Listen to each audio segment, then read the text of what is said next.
Shalom.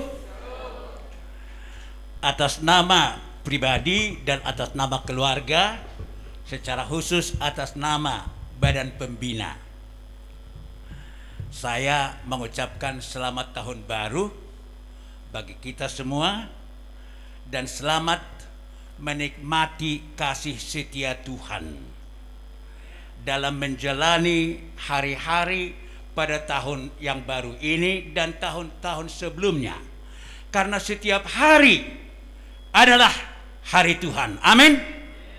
Setiap hari adalah hari Tuhan. Amin. Iya.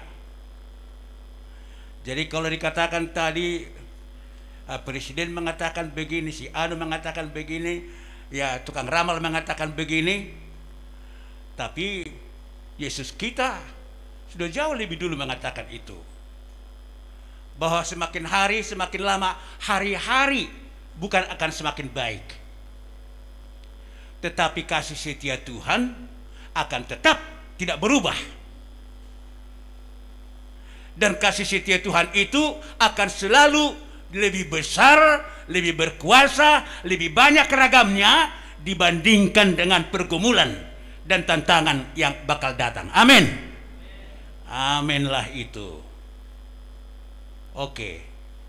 Jadi jangan galau. Jangan galau. Sebelum kita mendengarkan firman Tuhan, mari kita berdoa. Terima kasih Tuhan, kami ucapkan kepadamu karena untuk tahun 2023 ini sebagai persekutuan yang Engkau telah himpun dalam Yayasan Penginjilan dan Penerangan Alkitab Sumatera Utara. Ini kali pertama kami Engkau pertemukan. Kami sangat bersuka cita melihat wajah saudara-saudara, menyalam tangan mereka, melihat senyum mereka, karena itu merupakan bukti dan gambaran dari kasih setia Tuhan kepada mereka dan kepada kami semua. Kami berdoa supaya hati kami akan selalu dipenuhi dengan sukacita, dan jangan kalau ada pergumulan itu lebih besar melanda hidup kami dari sukacita yang jauh lebih besar yang telah Tuhan janjikan dan pasti Tuhan akan genapi. Dan semangat, keyakinan yang seperti itulah yang kami rindu miliki. Kami rindu alami setiap hari. Oleh karena itu berkatilah kami dikala kami akan mendengarkan firman-Mu. Oleh karena itu biarlah damai sejahtera yang melampaui segala akal, itu yang memelihara hati dan pikiran-Mu di dalam Kristus Yesus. Amin.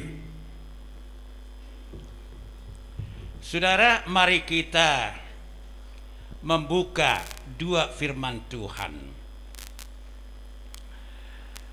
yang akan menjadi dasar renungan pada pertemuan pertama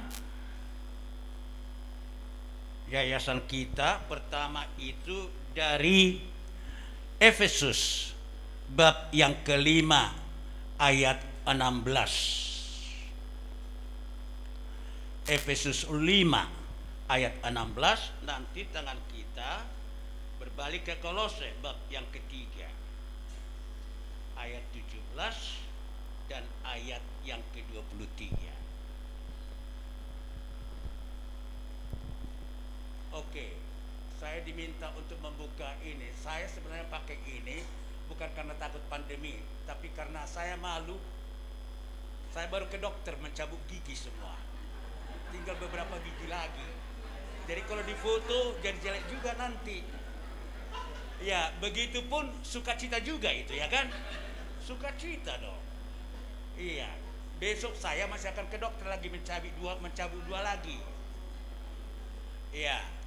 ada sukacita, ada pemikiran, tapi pemikiran itu pun merupakan oke, sukacita. Saya bukalah ya. Ngapain malu? Memang begitu kita kok diciptakan Tuhan. Rasa malu. Oke. Tapi doakan jangan terlalu banyak saya senyum supaya jangan saya lihat, jangan kelihatan yang bagian atas itu. Alright. Oke, mari kita baca Efesus 5 ayat 16. Oke, 3 ya. Dan pergunakanlah waktu yang ada, karena hari-hari ini adalah jahat.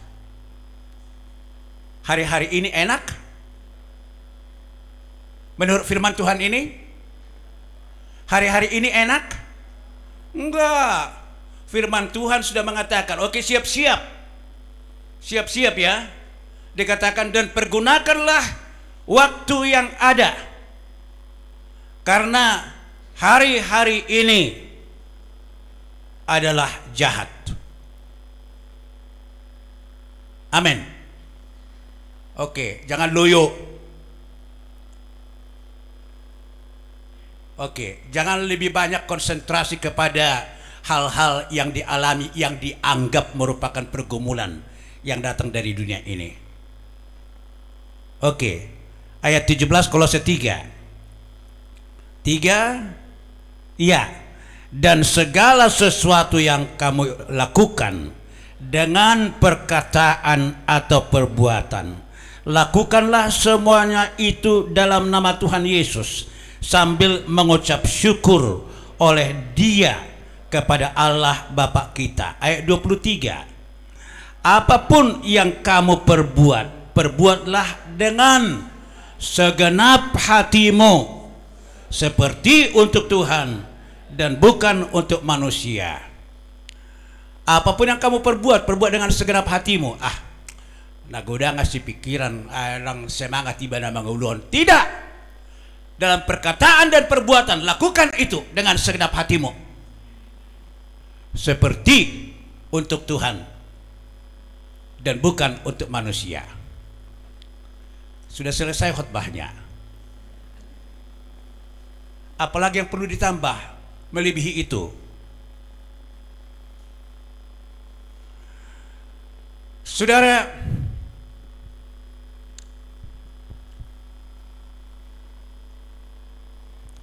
waktu adalah anugerah Tuhan yang terbesar di samping keselamatan.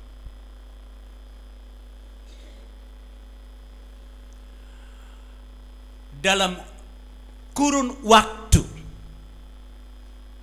Allah yang di luar waktu itu, karena Dia adalah yang Alfa dan yang Omega, ya, Wahyu 21, Dia di luar waktu, tetapi Dia berkarya di dalam waktu. Kitab Kejadian 1, hari pertama, kedua, ketiga, sampai dengan hari ke-6, segala sesuatu pada kurun waktu itu Allah berkarya. Karena Allah kita itu adalah Allah yang senang berkarya, maka Dia menciptakan kita segambar dengan Dia. Bukan profilnya yang dimaksud dengan segambar. Kalau profilnya nanti orang Afrika akan cemburu dengan orang Eropa. Orang Eropa akan cemburu dengan orang Asia nanti. Ya. Tetapi Allah menciptakan kita dengan sifat-sifat ilahi. Salah satu ialah sebagaimana Dia adalah Allah berkarya, manusia adalah makhluk berkarya. Ya, maka dikatakan pergunakanlah waktu. Pergunakanlah waktu. Waktu kita itu tidak lama, saudara-saudara. Kalau Musa mengatakan paling-paling 70 tahun. Kalau kuat 80 tahun. Penderitaannya ialah pergumulan dan kesusahan. Ya, bukan antara 70 dan 80 itu pergumulan dan kesusahan kebanggaannya. Mulai dari lahir itu maksudnya. Banyak orang berpikir bahwa pergumulan itu akan dialami mulai 70 tahun sampai 80 tahun. Tidak. Mulai dari awal lahir, katanya keluar dari rahim ibunya, menggambarkan penderitaan. Jadi barang siapa yang mengharapkan ekspektasi, memiliki ekspektasi atau pengharapan mau enak seperti sekarang ini, mau ke kafe ini, dari kafe ini ke kafe ini, kelompok hedonisme itu, saudara, itu bukan merupakan karakter Tuhan. Tapi sekarang kepada orang-orang Kristen yang ada di Efesus, hamba Tuhan yang besar itu Rasul Paulus mengatakan, singkat waktu itu, tapi pergunakan. Jadi kualitas dari sesuatu yang bisa dikerjakan oleh seseorang yang bisa mendatangkan kesan bagi orang lain dan mendatangkan kemuliaan bagi Tuhan bukan tergantung kepada berapa lama kita bekerja, tapi tergantung kepada sesungguh mana kita melakukannya sebagai rupa Tuhan, sebagai rupa Tuhan, sebagai wakil Tuhan. Jadi bisa seorang berkarya hanya 2 tahun, tetapi kualitasnya jauh lebih besar daripada orang yang berkarya 20 tahun.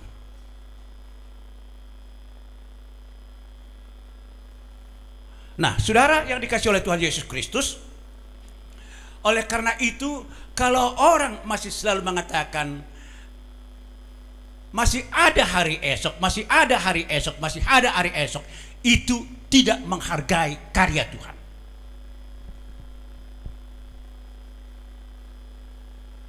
Ya, saudara, dari tadi kita nyanyi yang terakhir itu saya senang sekali ya, bahwa musim akan selalu berganti. 2022 berganti 2023, 23 berganti 24, saudara-saudara, ya kan? Kasih Tuhan tetap abadi, tak akan berubah sampai selamanya, dan aku tetap percaya akan hal itu. Itu memang benar. Dari pihak Tuhan, Allah kita itu adalah Allah yang setia dan jujur terhadap janjinya. Tidak pernah engkar akan apa yang dijanjikan. Tuhan itu adalah Allah yang memberkati. Tuhan itu adalah Allah yang memberkati, merindukan kebahagiaan dari orang yang dicipta segambar dengan Dia. Tuhan itu tidak pernah menghendaki malapetaka bagi seseorang, kehancuran, maut dialami oleh seseorang, tidak pernah menghendaki.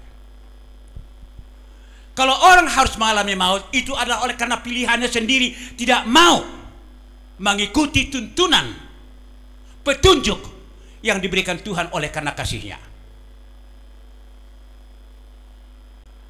Nah, itu sebabnya kalau orang pun meninggal yang kita kasihi, kemarin dulu baru dikubur Pariban Nami Boru Syanipar, ya, Nyonya Pangaribuan.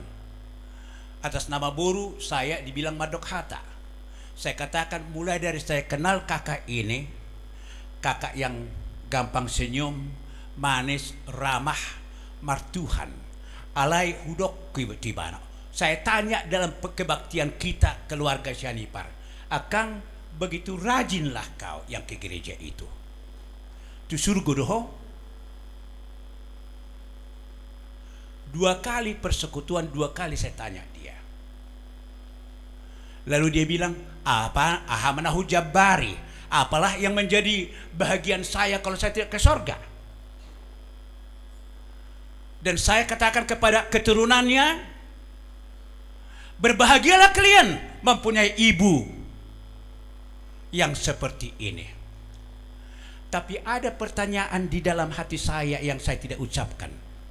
Sejauh mana kakak ini sebagai anak yang menikmati berkat-berkat Tuhan? Kaya? Nggak sampai marnono? Ya, sudah sampai ada nononya? Sejauh mana dia di dalam menikmati berkat Tuhan?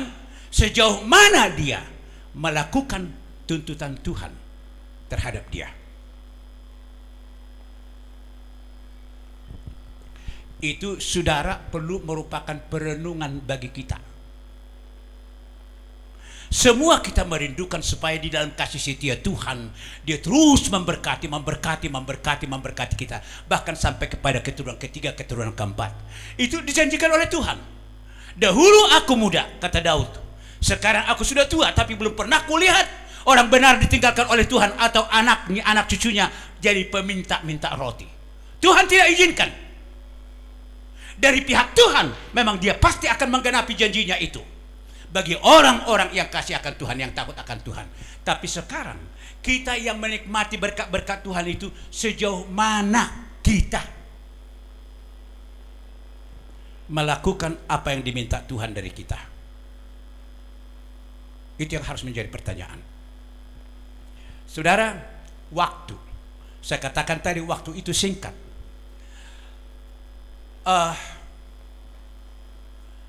Kekristenan, amanat agung sudah 2000 tahun yang lalu diberikan oleh Tuhan.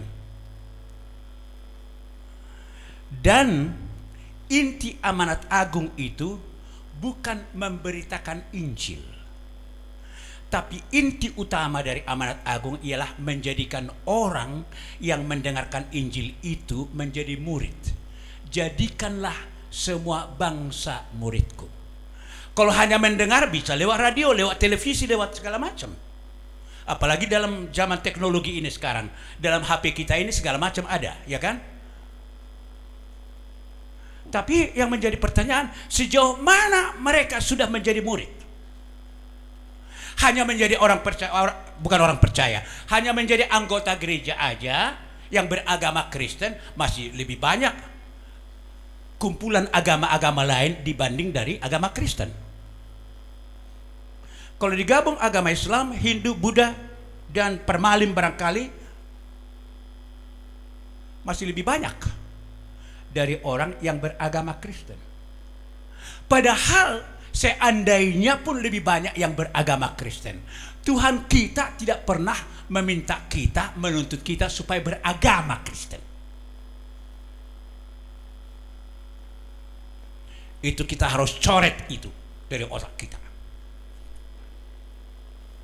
Menjadi anggota gereja yang rajin, tapi sampai mati belum pernah dia menyaksikan siapa Kristus itu kepada orang lain, merupakan tuntutan Tuhan. Tuhan sedih. Tuhan sedih. Saudara, Yephilipia sudah lewat 50 tahun. Sebenarnya tema kita ini lebih cenderung itu tadinya saya maksudkan menjadi tema bukan hanya untuk tahun 2023. Menjadikan generasi muda, generasi milenium menjadi generasi teladan yang rajin belajar firman Tuhan dan melakukan kehendak Tuhan. What will happen? Apa yang terjadi 50 tahun berikutnya? 50 tahun sudah kita lewati, saudara-saudara. Yephilipia sudah 50 tahun. Sudah kita rayakan itu tempoh hari. Sudah 50 tahun. Sejauh mana yang sudah kita kerjakan selama 50 tahun? Apakah semua orang yang sudah mendengarkan Injil dari mulut kita, hamba-hamba Tuhan, mereka itu memang sudah sampai kepada pengenalan yang benar akan siapa Yesus, sehingga mereka bisa membuat kesimpulan di dalam hatinya, yang terpenting bagiku ialah Tuhan Yesus. Yang terpenting bagiku ialah Tuhan Yesus. Bukan Tuhan Yesus untuk sekedar memberkati aku, membuat aku lulus studi, membuat pekerjaanku bagus dan sehat-sehat. Bukan itu. Bukan itu. Yang terpenting bagiku ialah mengenal kehendak Tuhan dan melakukan kehendak Tuhan. Kalau yang tadi saudara-saudara, itu sudah dijanjikan Tuhan, itu urusan Tuhan itu. Memberikan kau kaya kalau Tuhan menghendaki kau kaya, memberikan kau sehat kalau Tuhan menghendaki kau akan sehat terus, umurmu sekian. Saya 81 sebentar lagi. 2 bulan lagi 81. Bayangkan 50 tahun sudah terlewati. Hanya di YPDPA melayani Tuhan. Apa yang sudah saya kerjakan rupanya? Pastilah Tuhan juga sering menangis kalau bisa kita lihat Tuhan menangis melihat Victor Tobing di dalam pekerjaannya melayani Tuhan. Kalau Pak Simamora tadi mengatakan, terima kasih Pak Tobing, karena bimbingan Pak Tobing saya bisa semakin mengenal Tuhan, semakin tabah beriman kepada Tuhan. Oke. Tapi berapa persen dari yang kita layani itu sudah sampai kepada kesimpulan yang demikian? Saudara, 50 tahun berikutnya saya tidak ada lagi. Ramlan tidak ada lagi. Kalau Ramlan sekarang ada 40 tahun, ya kan? Berapa sekarang? Ram? Ya? 54. 50 tahun berikutnya masih ada. Ya. Maksud saya begini, adik-adikku ini yang masih belasan tahun, siswa ini sekarang pada paling 18 tahun ya, 17 tahun. Tambah 50 tahun, 67 tahun. Masih bisakah terjamin berumur 67 tahun mereka tetap bisa? Jadi kalau kita tidak memperhatikan waktu dan berjuang memanfaatkan waktu, maka anak-anak ini akan mengatakan, ya aku kan masih muda, belum apa-apa lah, nanti orang tua lah baru ini segala macam. Terbuang waktu itu. Padahal every second, every minute, every day is God's time. It's God's blessing. Adalah anugerah berkat Tuhan. Kalau tidak dimulai dari sekarang, bagaimana mereka akan bisa membina anak-anak mereka kemudian? Sama seperti kita generasi yang sekarang ini. Sejauh mana kita berusaha sedemikian rupa menjadikan semua bangsa, anak-anak kita, anggota keluarga kita menjadi murid Tuhan. Murid artinya yang meneladani guru, yang melakukan apa yang dikatakan oleh guru. Saya ingin tanya pada awal periode kedua 50 ini sekarang, masih adakah anggota keluarga kita yang belum percaya kepada Tuhan Yesus? Saya tidak tanya, masih adakah anggota keluarga kita yang tidak rajin ke gereja? Saya tidak tanya itu. Masih adakah anggota keluarga kita yang belum beriman kepada Yesus, hidup di dalam Yesus? Dan kalau masih ada, mengapa demikian? Apakah oleh karena kita, generasi yang sekarang, kurang memanfaatkan waktu untuk menolong mereka, menjadikan mereka supaya mereka menjadi murid Tuhan yang akan melakukan pekerjaan Tuhan? Waktu. Ya, kalau kita perhatikan teknis pelayanan, saudara, seperti yang saya lakukan sekarang, one way communication, ya kan? Pelayanan satu arah. Gak ada kesempatan bagi saudara tunjuk tangan bertanya, Pak Tobing bagaimana kalau begini? Harusnya baik kalau begitu.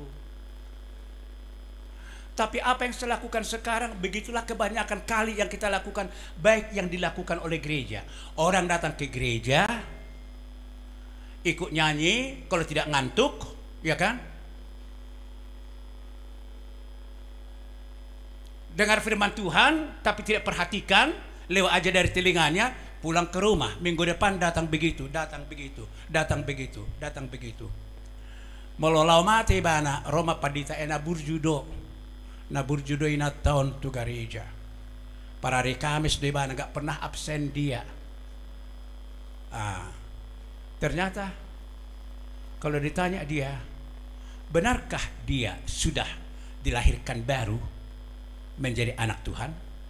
Karena kalau tidak lahir baru, tidak anak Tuhan. Kalau tidak anak Tuhan, bagaimana dia punya hak masuk ke dalam kerajaan sorga? Apa haknya?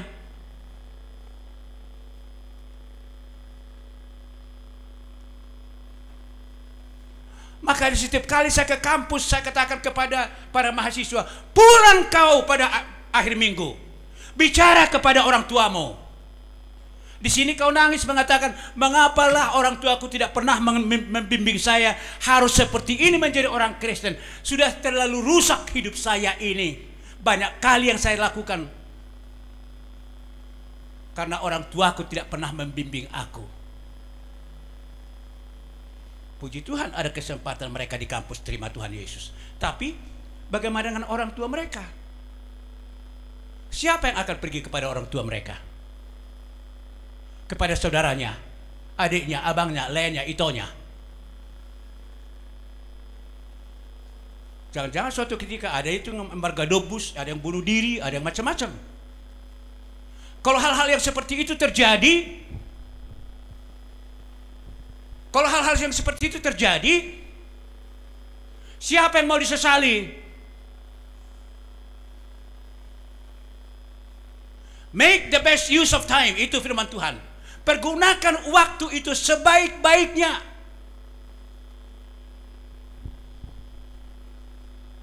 Karena hari-hari ini hari-hari yang jahat. Saudara, oh HP saya di sana. HP itu, mana HP-nya? Ini benda kecil ini, saudara-saudara, hasil teknologi. Dengan adanya ini, radio tidak ada lagi. Gak laku lagi radio. Gak laku lagi televisi. Di sini sudah ada semuanya. Warta berita tidak perlu buka televisi. Gak laku lagi perusahaan koran. Saya yang menulis beberapa buku-buku rohani, gak laku lagi buku rohani. Saya kalau pergi ke toko buku rohani di sana, di mana ada buku saya dipajang di situ, dalam waktu 6 bulan hanya 3 biji yang laku. Karena orang tidak membaca firman Tuhan, beli buku lagi dari sini. Kalau orang tertarik baca firman Tuhan, di sini sudah ada. Sekarang banyak departemen store yang mau tutup karena orang belanja sudah lewat ini. Anda tidak perlu harus pergi ke Eropa untuk mengetahui bagaimana situasi Paris. Ada di sini. Semua ada di benda kecil ini. Dan inilah yang sering dipegang oleh kaum muda di gereja waktu pendeta khotbah di sana. Buka-buka ini terus. Karena di sini entah apa yang dibuka di sini. Kita lihat teknologi tidak salah. Tapi karena orangnya belum sampai kepada satu kesimpulan bahwa yang paling saya butuhkan dalam hidup ini ialah Tuhan Yesus, karena Dia telah berbuat segala-galanya untuk saya. Surga pun sudah disediakan untuk saya. Saya pun sudah dijamin akan masuk ke surga. Kapan itu waktu Tuhan, tapi surga sudah menjadi milik saya. Kalau orang belum sampai kepada taraf iman yang seperti itu, pengenalan akan Tuhan akan seperti itu, dia tidak akan mempergunakan waktu sebaik mungkin. Thank you. Saudara, kita lihat itu sekarang. Teknologinya tidak salah, karena teknologi itu anugerah Tuhan yang memberikan otak kepada manusia supaya pintar. Tapi bagaimana otak manusia ini dipakai? Apakah untuk kemuliaan Tuhan? Sekarang dikatakan karena hari-hari ini adalah hari-hari yang jahat. Iblis telah memakai teknologi itu untuk membuat orang tidak percaya lagi kepada Tuhan. tempo hari mungkin 5 tahun yang lalu belum bisa kita baca di sini. Terutama di sinilah bagaimana di Jawa di sana orang tidak bisa lagi beribadah, hari Natal dilarang beribadah dan segala macam berita itu ada di situ. 5 tahun yang lalu belum ada sekasar sampai begitu. Tadi baru saya baca di HP saya Jokowi khotbah ceramah mengatakan terima kasih para bupati, gubernur dan camat ada di sini sekarang. Saya katakan undang-undang dasar kita jauh lebih tinggi dari peraturan-peraturan yang dibuat oleh bupati, gubernur. Kalau tidak sesuai dengan undang-undang itu harus batal. Semua kelompok agama di Indonesia mempunyai hak yang sama. Tidak boleh dilarang untuk membangun gereja, tidak boleh dilarang untuk beribadah.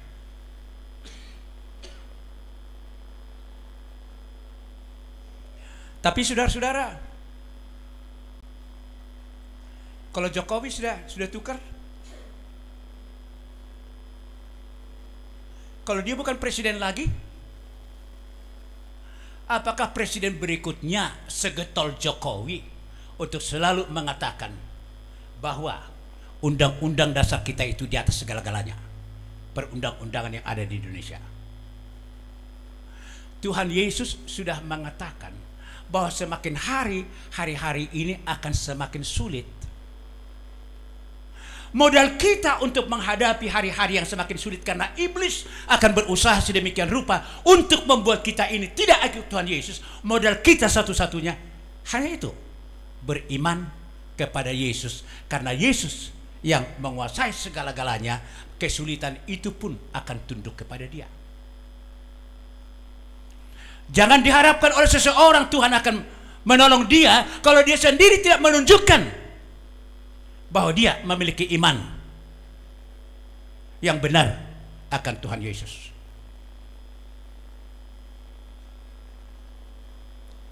Oleh karena itu saudara-saudara, kita telah melihat contoh Eropa yang menjadi produsen para misioneri ke Asia, termasuk ke Indonesia.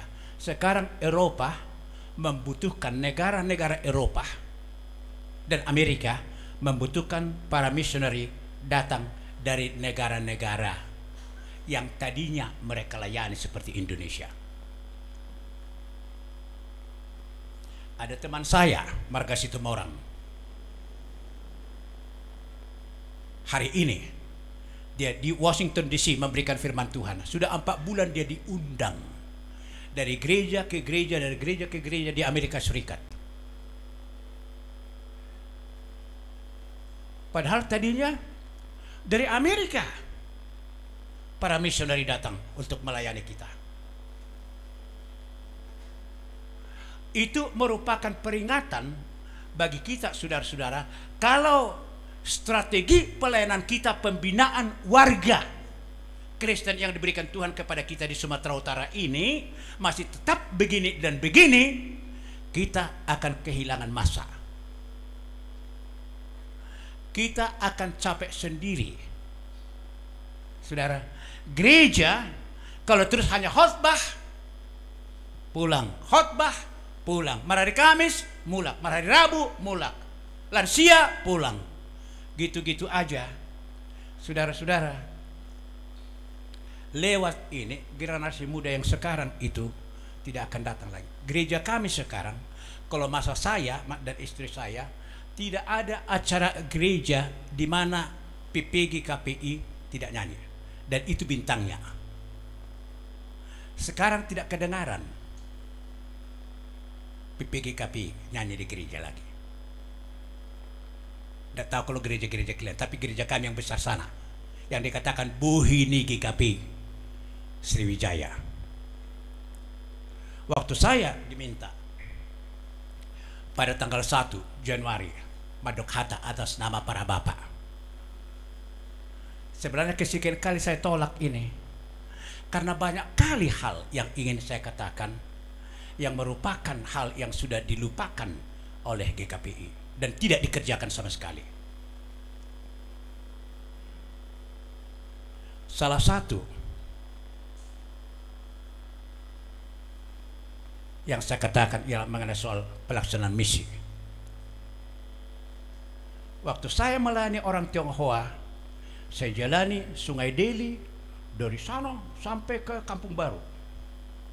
Di situ orang-orang Tionghoa yang miskin dulu di pinggir Sungai Deli itu, dan Sungai Babura juga, dan tukang sayur Kampung Baru sana orang Cina, tukang sayur, tukang goni botot.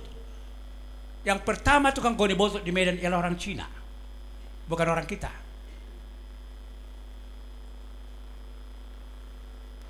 Saudara, 40 keluarga akhirnya bertobat, dibaptis. Saya bawa ke gereja kami Sriwijaya karena bishop yang pertama itu mengatakan, Dr. Andar mengatakan, Anggia, karena kami sama-sama berburu cyanipar. Anggia, kenapa kau tanya, kenapa GKPI nama gereja kita ini? Lalu dikatakan, mengapa GKPI? Ialah karena GKPI harus membayar hutang orang Batak Kristen yang tidak pernah dilakukan oleh orang Batak Kristen di Sumatera Utara ini. Orang Deli, orang Tionghoa, orang ini segala macam tidak ada dilayani oleh orang Batak. Tidak ada misi orang Batak, gereja Batak. Jadi bukan HKBP lagi, tapi Gereja Kristen Indonesia. Tapi waktu saya bawa semua yang saya layani itu, gereja minta supaya dibuat kebaktian bahasa Indonesia. Akhirnya setelah 6 bulan saya katakan, GBKP begini, GKPS begini, GPIB begini, Metodis begini.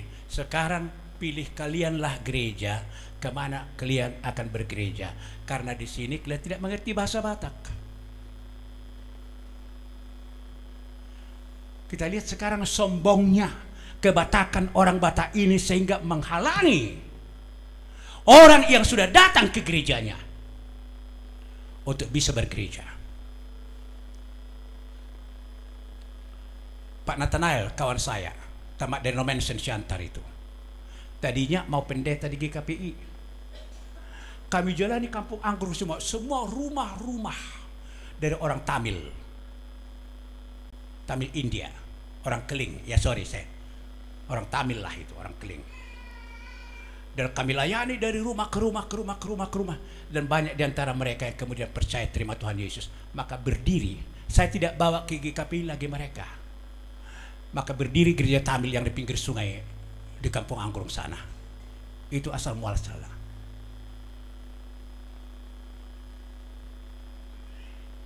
Saudara, jadi maksudnya kita harus sampai kepada pembinaan warga jemaat yang yakin sungguh-sungguh akan siapa Tuhannya, dan sampai kepada Kolose 3 tadi. Apapun yang kamu perbuat, lewat perkataan atau perbuatan, lakukanlah dengan segenap hatimu seperti untuk Tuhan dan bukan untuk manusia. Apapun yang kamu perbuat, katanya kepada orang Kristen, apapun, lewat perkataan atau perbuatan, makan, minum, belajar, kerja di kantor, sebagai suami, sebagai istri. Oh, satu lagi yang saya katakan tadi di gereja itu, barangkali ada juga gunanya dengan kita di sini. Menurut penelitian, kalau seorang bapak dalam satu keluarga bertobat, pengaruhnya 60% untuk mempertobatkan semua anggota keluarga. Kalau si bapak itu benar-benar bertobat dan mengetahui tugasnya sebagai seorang bapak yang ditetapkan oleh Tuhan, 60%. Kalau seorang ibu bertobat, pengaruhnya hanya 30%.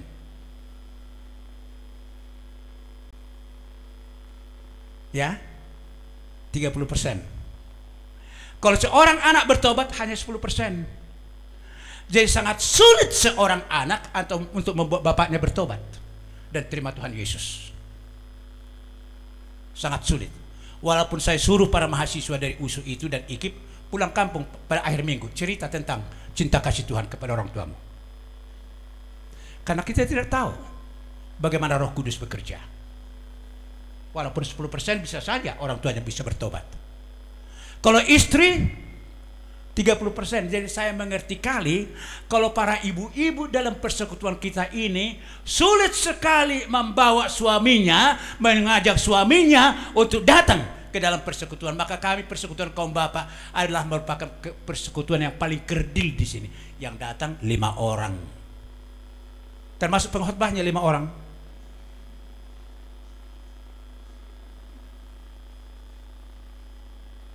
Karena apa? Anaknya 10% aja bisa menolong bapaknya. Istrinya hanya 30% aja. Saudara, tapi hebatnya Tuhan itu, Tuhan membuat tidak ada orang yang lebih efektif untuk membuat laki-laki bertobat selain daripada perempuan. Jadi kalau ibu bertobat, suaminya belum mau datang, jangan-jangan si ibu itu tidak melakukan tugasnya sebagai seorang ibu.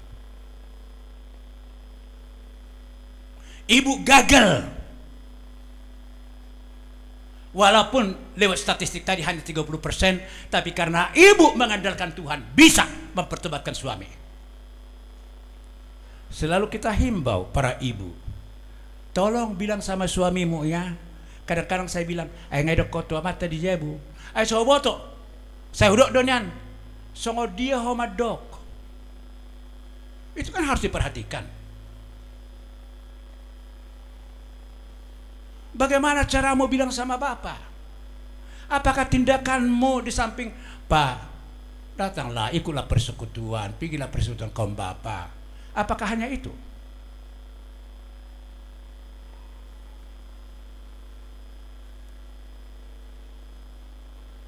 Saudara, belum lagi anggota-anggota yang kita layani ini hanya datang kepada Tuhan karena mengharapkan berkat-berkat Tuhan. Makin diberkati Tuhan, makin sombong dia. Makin diberkati Tuhan, makin sombong dia, dan makin jauh dari Tuhan.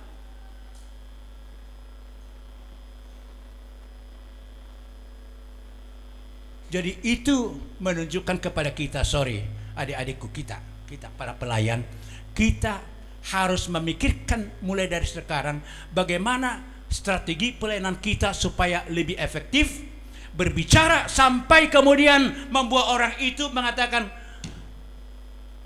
I have nobody else. Saya tidak punya yang lain lagi selain daripada Tuhan Yesus.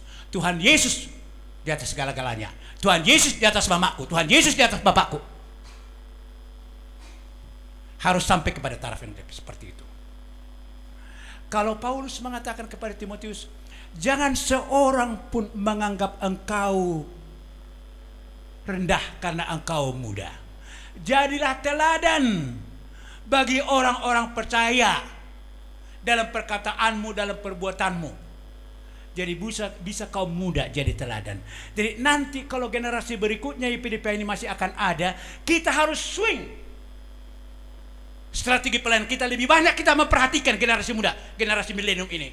Anggo hita nang melduon, kalau tahan 10 tahun lagi, 5 tahun lagi, sudah puji Tuhan dah. Kalau kita harus katakan goodbye setelah 10 tahun, ya kan? Berapa tahun lagi Pak Simamora?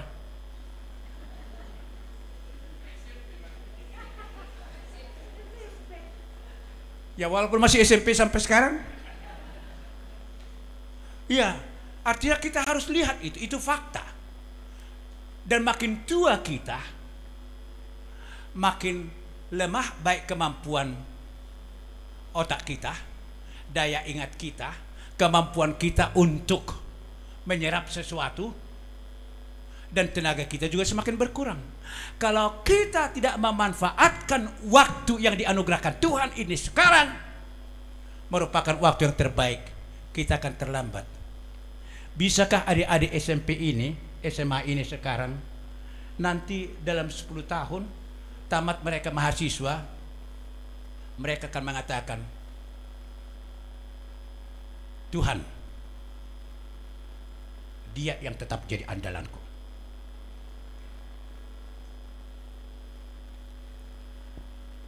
Oleh karena itu, kami dalam persekutuan one shepherd, satu penggembala, yaitu Tuhan Yesus. Kami mengatakan bahwa masih banyak orang yang belum masuk ke dalam kandang domba itu yang masih harus dilayani. Jadi itu merupakan bagian daripada perhatian kita semua, dan tidak bisa hanya full time staff, anggota yayasan, lalu kemudian koordinator komisi pelayanan dan pengurus yang melakukan itu. Tapi firman Tuhan ini mengatakan, pergunakanlah waktu yang ada, karena hari-hari ini hari-hari yang jahat. Ini bukan dikatakan Paulus hanya kepada gembala sidang yang ada di Efesus, penatua yang ada di Efesus, tapi semua orang percaya. Oleh karena itu, saya tantang kita semua sekarang untuk bisa merenung, dan bukan hanya merenung, tapi mulai kalau harus bertobat, bertobatlah kalau sudah terlalu jauh daripada kehendak Tuhan, atau bertobatlah kalau selama ini hanya mengharapkan berkat-berkat Tuhan tapi tidak melakukan tugasnya sebagai orang yang percaya kepada Tuhan. Sekarang kita harus sampai mengatakan bahwa I am a full-time missionary. I am a full-time missionary, and my job, my study, my career is my mission. Harus sampai ke sana. Saudara, tidak boleh Anda ajak orang datang ke gereja. Roma itu gereja nami. Memang idealnya kalau ada masalah, orang harus datang ke gereja. Orang harus datang ke dalam persekutuan kita. Dan saya himbau, kalau ada masalah, bapak-bapak, ibu-ibu, saudara-saudara, jangan enggan datang kemari. Jangan enggan datang kemari. Apapun masalah itu. Tadi nantulang ini baru datang, sudah terus nangis dia. Mengatakan, ay sedih hidup HP nama berubah, sedih kali yang menjadi janda ini. Asal ku ingat dia berdoa saya, ku ingat dia, ku ingat apa yang dia katakan. Kalau bukan aku mengawini kau, kau tidak akan kenal Yesus, tidak ke surga kau, katanya. Selalu nangis. Saya katakan, kenapa nangis? Justru nantulang harus syukuri, mengatakan, Tuhan, terima kasih kepadamu saya ucapkan, karena engkau memberikan kepadaku seorang laki-laki yang menjadikan berkat kepada saya dalam banyak hal dalam hidupku. Puji Tuhan, aku puji Tuhan. Kalau bukan bapak itu menjadi suamiku, barangkali aku tidak seperti yang sekarang. Harusnya begitu. Jadi bukan ditangisi, mau dilupakan. Aduh mengalupahon amatai. Ngapain dilupakan? Harus diingat apa yang dilakukan, diperbuat, dan disyukuri kepada Tuhan. Harusnya begitu. Misalnya itu nantulang, salah satu. Kalau ada pertanyaan-pertanyaan, kemana saudara pergi untuk mendapat jawaban? Ke psikolog. Boleh juga ke psikolog. Tapi belum tentu itu jawaban dari Tuhan.